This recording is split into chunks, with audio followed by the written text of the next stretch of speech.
Protein आखिर होता क्या है और ये सबसे अच्छा और सबसे ज़्यादा किस खाने में होता है।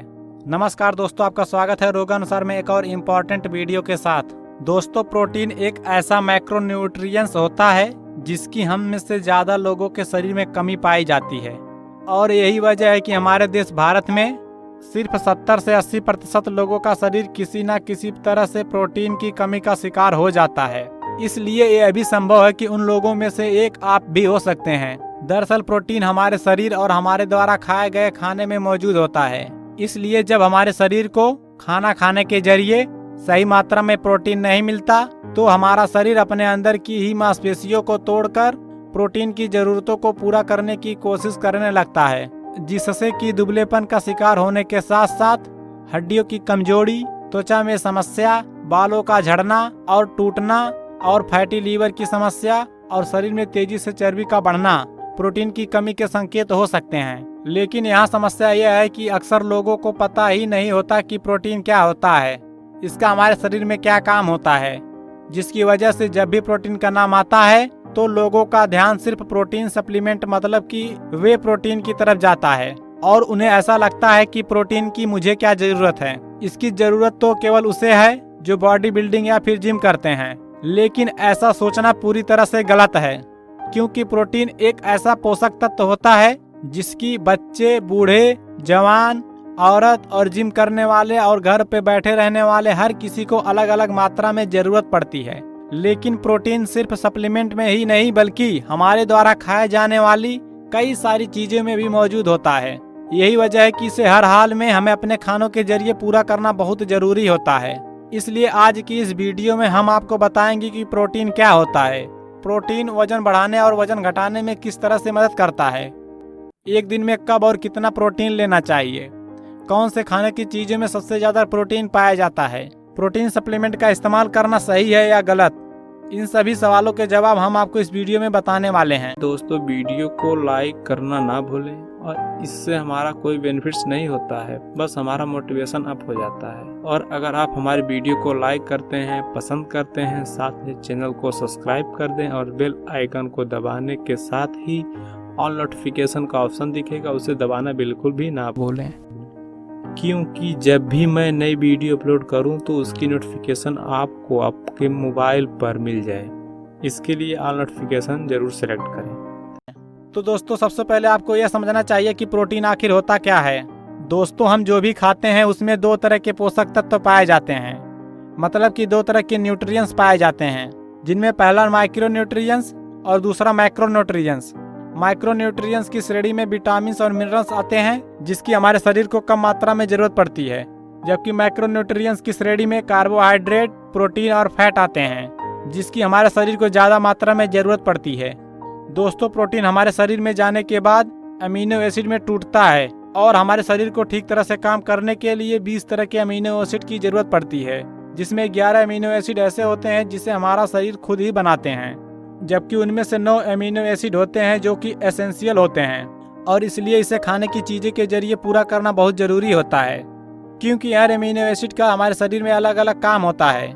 लेकिन यहाँ जो आपको समझने वाली बात है यह है कि हमारे देश में जो लोग घर में और बाहर जिस तरह का खाना खाते हैं उसमें कार्बोहाइड्रेट और फैट तो जरूरत से ज़्यादा मौजूद होता है, लेकिन प्रोटीन ना के बराबर पाया जाता है। जबकि प्रोटीन हमारे शरीर में त्वचा, बाल और मसल्स के लिए बिल्डिंग ब्लॉक का काम करता है। साथ ही हमारे शरीर में एंजाइम, हार्मोन्स और नए टिश्यूज को बनाने और डैमेज हुए टिश्यूज को रिपेयर करने में भी बहुत ज्यादा मदद करता है।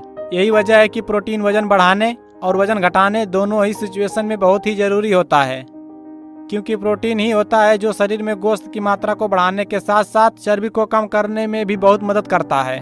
दोस्तों, आपको ये भी जान लेना चाहिए कि एक दिन में कितना प्रोटीन खाना चाहिए आपको। लेकिन यहाँ यह सवाल उठता है कि आखिर पूरे दिन में हमारे शरीर को कब और कितना प्रोटीन की जरूरत पड़ती है।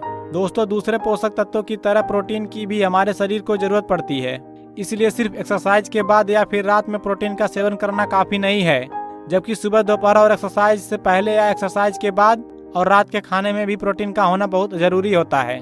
किसी भी व्यक्ति को दिन भर में कितना प्रोटीन खाना चाहिए यह उसके वजन और फिजिकल एक्टिविटीज पर डिपेंड करता है। लेकिन एक समान व्यक्ति को जो बहुत ज्यादा एक्सरसाइज या मेहनत का काम नहीं करते हैं उन्हें दिन भर में लगभग 1 ग्राम प्रति किलो बॉडी के वेट के हिसाब से प्रोटीन लेना बहुत जरूरी होता है।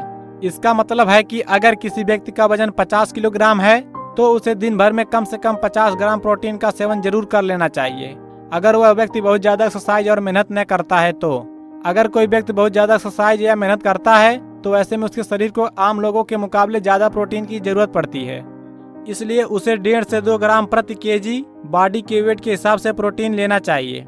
लेकिन शरीर में थोड़ा प्रोटीन कम या ज्यादा होने से शरीर में कोई समस्या नहीं होती है, क्योंकि इसे हमारा शरीर आसानी से मैनेज कर लेता है। दोस्तों, आप ये भी जानिए कि किस खाने में सबसे ज्यादा और किस खाने में सबसे कम प्रोटीन पाया जाता है। दोस्तों, प्रोटीन की कमी को वेजिटेरियन खाने और नॉन वेजिटेरियन खाने दोनों तरह से पूरा किया जा सकता है। लेकिन जैसा कि हमने पहले ही जाना है कि प्रोटीन हमारे शरीर में जाने के बाद अमीनो एसिड में टूटता है और 9 अमीनो एसिड ऐसे होते हैं जो हमारे शरीर में खुद नहीं बनते हैं। इसलिए ऐसी प्रोटीन वाली चीजों का इस्तेमाल करना चाहिए जिसमें पूरे 9 अमीनो एसिड पाए जाएं। इसलिए इस तरह के प्रोटीन को कंप्लीट प्रोटीन भी कहा जाता है। पहले हम बात करते हैं वेजिटेरियन फूड के बारे में और उसके बाद बात करते हैं हम नॉन वेजिटेरियन फूड के बारे में और सप्लीमेंट मतलब कि वे प्रोटीन के बारे में। वेजिटेरियन प्रोटीन के स्रोत।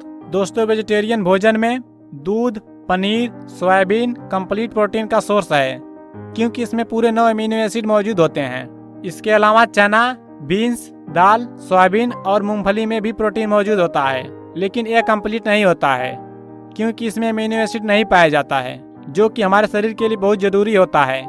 लेकिन इन सभी चीज़ों को चावल के साथ मिलाकर खाने से यह कंप्लीट प्रोटीन हो जाता है, क्योंकि दाल में जो अमीनो एसिड नहीं होता है वह चावल में मौजूद होता है और जो अमीनो एसिड चावल में नहीं होता है वह दाल में मौजूद होता है। इसलिए दोनों को साथ में मिलाकर खाने से सभी अमीनो एसिड की पूर्ति हो जाती है। लेकिन यहाँ यह भी ध्यान देना जरूरी है कि चावल प्रोटीन का सोर्स नहीं है। चावल में प्रोटीन बहुत कम ही मात्रा में पाई जाती है और साथ ही साथ वेजिटेरियन प्रोटीन सोर्स में सबसे बड़ी समस्या यह होती है कि इनमें पाए जाने वाला प्रोटीन लीन प्रोटीन यानी कि शुद्ध नहीं होता, जिसका मतलब है कि इनमें प्रोटीन के साथ साथ ऐसी चीजें भी मौजूद होती हैं जिसकी हमारे शरीर को ज्यादा मात्रा में बिल्कुल भी जरूरत नहीं पड़ती। उदाहरण के तौर पर कहा जाए तो सोयाबीन सबसे ज्यादा प्रोटीन होता है, लेकिन इसमें पाए जाने वाला प्रोटीन प्योर मतलब कि शुद्ध नहीं होता, क्योंकि 100 ग्राम सोया चंक्स में लगभग 52 ग्राम प्रोटीन और 33 ग्राम कार्बोहाइड्रेट मौजूद होने के साथ साथ इसमें फाइटोएस्ट्रोजन भी काफी मात्रा में होता है। इसलिए इसके ज्यादा इस्तेमाल से ये शरीर में ग्लाइकोजन की मात्रा को बढ़ाता है, साथ ही साथ शरीर में हार्मोन के संतुलन को भी बिगाड़ सकता है। लेकिन इसका 50 या उससे कम मात्रा में सेवन करने में कोई बुराई नहीं है और इससे भी बेहतर यह है कि अगर आप वेजिटेरियन हैं तो ऊपर बताई गई सभी चीजों में से थोड़ा थोड़ा अपने खाने में शामिल करने की कोशिश जरूर करें, ताकि प्रोटीन की जरूरत भी पूरी हो जाए और शरीर को कोई नुकसान भी ना हो। अब बात करते हैं नॉन वेजिटेरियन सोर्स के बारे में। दोस्तों, नॉन वेजिटेरियन फूड में अंडे की सफेदी, चिकन और मछली प्रोटीन का सबसे अच्छा स्रोत माना जाता है, क्योंकि इनमें प्रोटीन की मात्रा होने के साथ साथ हाई क्वालिटी प्रोटीन पाया जाता है। उदाहरण के लिए एक सफेद अंडे में 4 ग्राम प्रोटीन पाया जाता है और वहीं 10 ग्राम चिकन ब्रेस्ट में 31 ग्राम प्रोटीन पाया जाता है और साथ ही साथ कार्बोहाइड्रेट और फैट ना के बराबर होते हैं, जबकि 100 ग्राम मछली में लगभग 20 ग्राम प्रोटीन पाई जाती है। इन सभी चीजों में कार्बोहाइड्रेट और फैट बहुत कम मात्रा में पाया जाता है। अगर किसी मछली में फैट होता भी है तो वह अनसैचुरेटेड फैट होता है, जो कि हमारे शरीर के लिए फायदेमंद होता है। जैसा कि आप देख सकते हैं कि इन सभी चीजों में प्रोटीन की मात्रा बहुत ज्यादा होती है और कार्बोहाइड्रेट और फैट बहुत कम मात्रा में मौजूद होता है, जो कि इसे प्योर और शुद्ध प्रोटीन का सोर्स बनाता है। इसलिए अगर आप चाहें तो अपने पूरे दिन में प्रोटीन की जरूरत को पूरा करने के लिए इनमें से किसी एक चीज को या फिर सभी चीजों में से थोड़ा थोड़ा अपने खाने में शामिल कर सकते हैं। इसके साथ ही दोस्तों इस बात को भी समझने की कोशिश करते हैं कि क्या प्रोटीन सप्लीमेंट का इस्तेमाल करना सही है या गलत। क्या प्रोटीन की कमी को पूरा करने के लिए प्रोटीन सप्लीमेंट लेने की वे प्रोटीन का इस्तेमाल किया जा सकता है?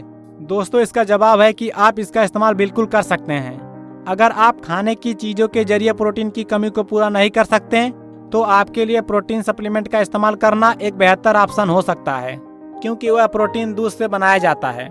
इसलिए इसका इस्तेमाल वेजिटेरियन और नॉन वेजिटेरियन दोनों तरह के लोग कर सकते हैं। लेकिन जब भी प्रोटीन सप्लीमेंट इस्तेमाल करने की बात आती है तो लोगों के मन में कई तरह के सवाल आते हैं।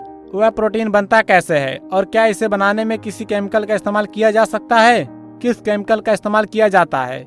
इसके ऊपर जल्दी मैं आपको एक नए वीडियो के साथ मिलूंगा। इसी तरह के रोचक जानकारी के लिए हमें सब्सक्राइब करना ना भूलें। जानकारी अच्छी लगी हो तो लाइक शेयर जरूर करें। आप हमें इसके बारे में कुछ भी पूछने के लिए कमेंट कर सकते हैं, हम आपको और इस पोस्ट का जवाब जरूर देंगे। धन्यवाद।